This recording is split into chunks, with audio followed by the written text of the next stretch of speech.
Hello everyone, how's it going? Today we're going to be talking about Palantir.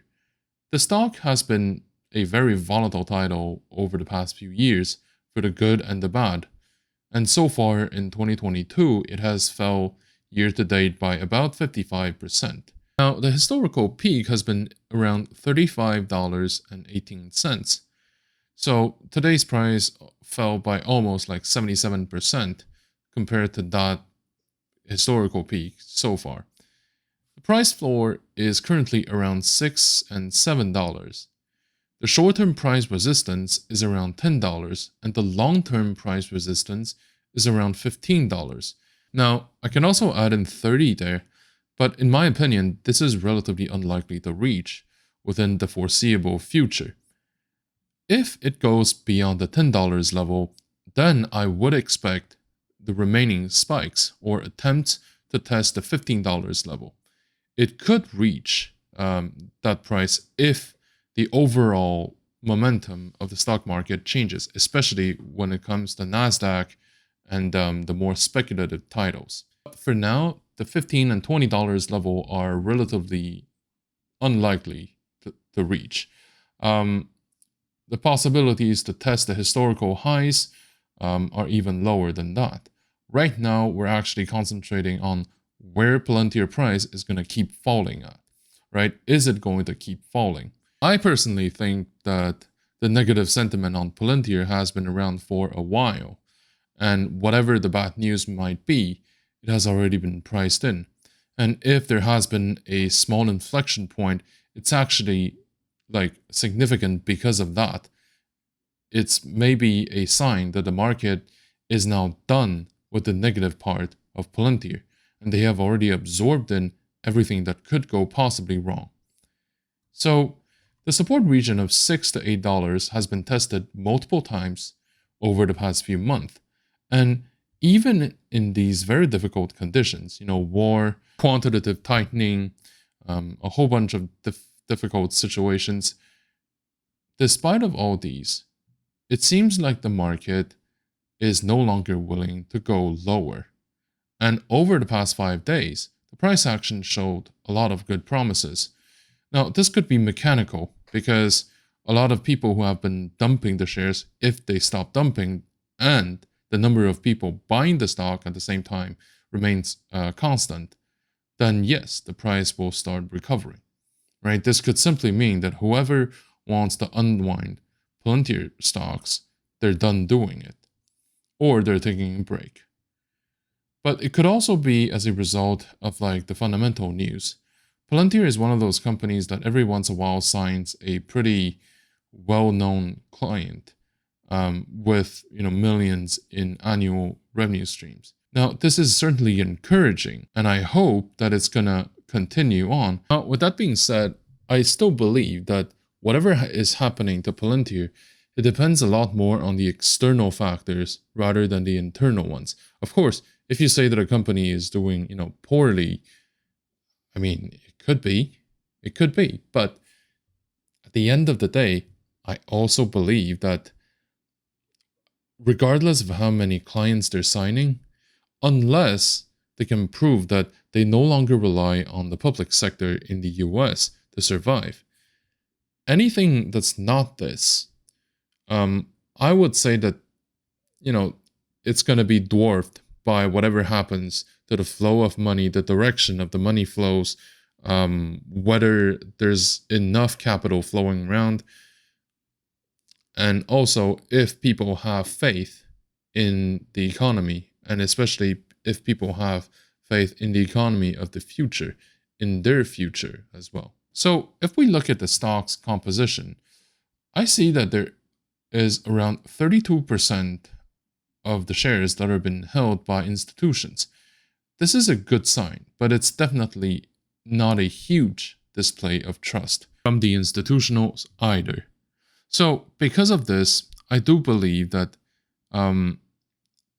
there does need to be more institutionals holding, but at the same time, we should be comfortable with the fact that most people owning Palantir are like institutional shareholders. So people who manage capital funds for others, that kind of places. banks, hedge funds, mutual funds, pension funds, the funds. Now 32% is definitely better than 5 or 10% or even 1% or 0. But at the same time, it also suggests that there is a certain consensus amongst the professionals that this stock is not mature enough to hold for the long term. It still has a lot to prove. Like, this is what I'm reading from what people are willing to buy and sell. There could be a few possible explanations. Is the share price too high to pay? Is there more fluff than substance? Are people just worried about bad PR? So the second theory is relatively unlikely because we know that there is true technology that has been deployed. We know that there are serious players who are using those products and softwares. The first and the third reasons, though, could be the actual reasons why there are relatively few institutional shareholders. The price might be too high, even now, for what the company is actually worth. And they might also be worried about bad PR. Why?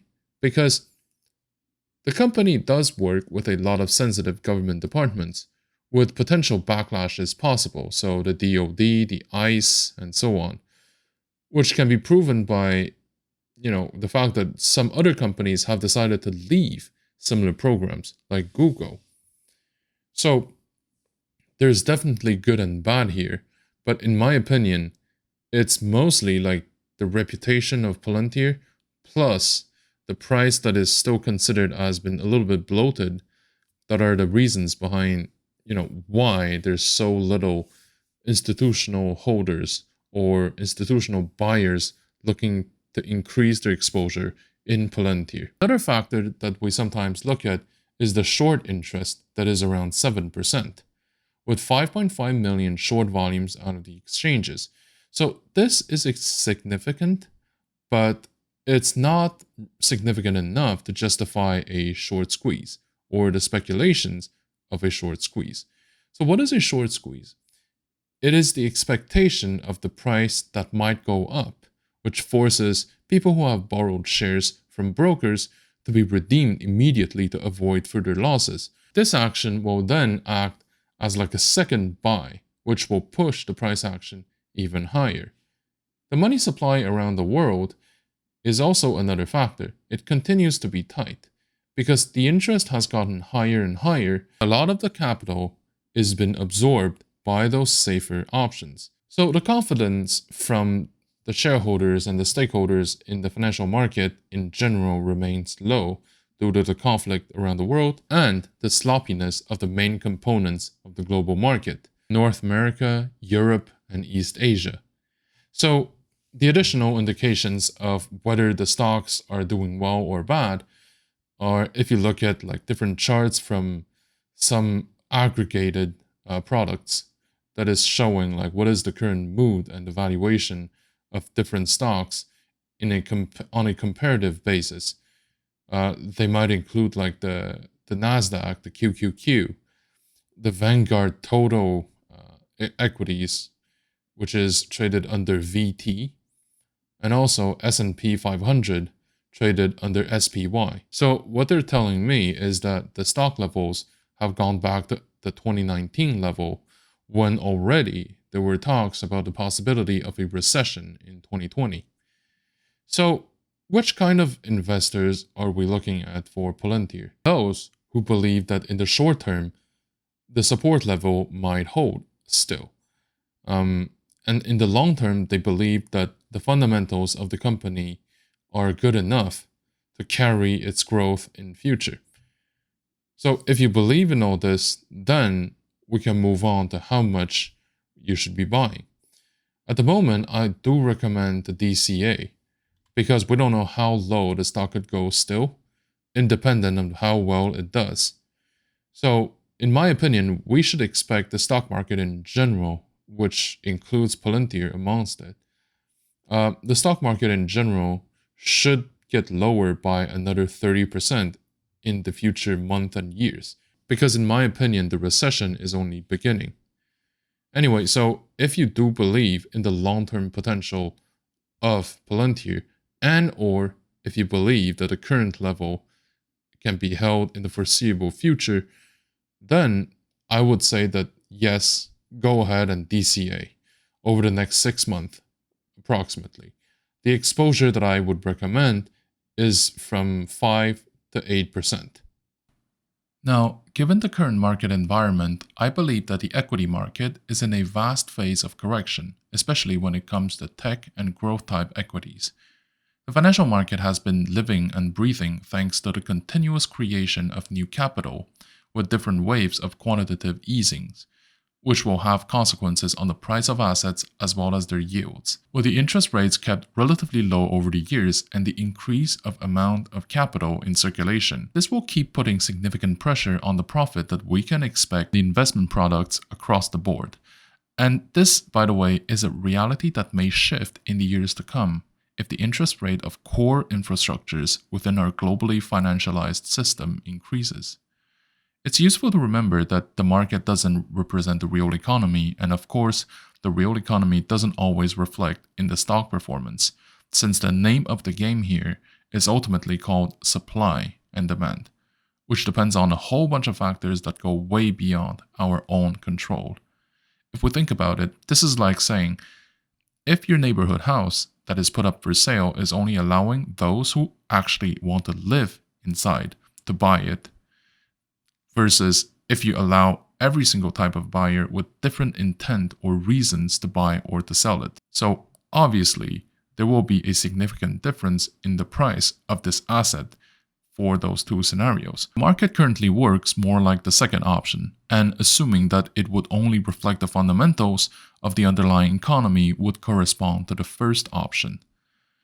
There are a few elements that are considered to be the reasons. The first one is the significant increase of amount of money printed by the central banks around the world, which is then distributed to the banks, with the expectation that they will be loaned to businesses. Normally that's a good thing, but with a lack of opportunities in the real economy, the significant portion of that money actually went back to the financial system to buy up the price of existing assets.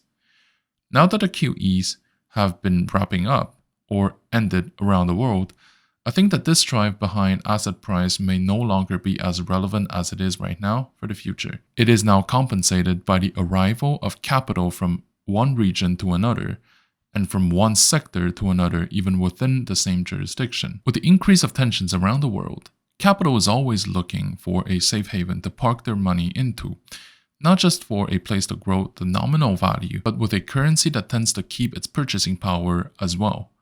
The third factor is the creation or the birth of artificial bubbles, either maintained by the market trends built up over the years or out of necessity. Capital needs to find a place to stay. Some good examples of this would include the EV sector in the 2020 and the oil and gas securities when there are tensions around the world. Either way, when it comes to the price trends of the market, the degree of uncertainty is a key drive behind the price fluctuations, and that is likely going to increase as we go on from there.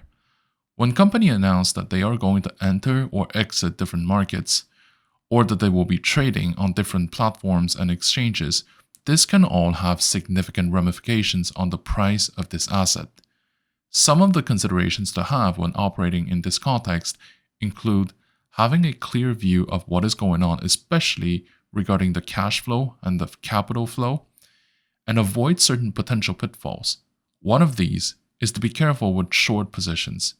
Inherently, short positions are riskier than long positions as the downside of long positions is limited, whereas the short positions can lose you as much money as the stock price may reach, which is infinite. On top of that, we're now seeing a new phenomenon with short squeezes, involving a group of retail traders propping the stock price up, forcing short sellers to recover their positions.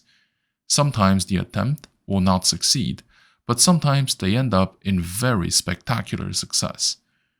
Something else to consider is to treat tech stocks with care. To start, ask questions when the price of a security skyrockets without real fundamentals. It doesn't mean that you shouldn't be touching it with a 10-foot pole, but it does mean that there should be a difference between the decision of long-term holding and short-term trading. Either way, a rule of thumb is that each position should be structured in a way so that their individual performances will never affect the portfolio's stability. Thank you for watching. If you like my content, please like, comment, and subscribe to my channel.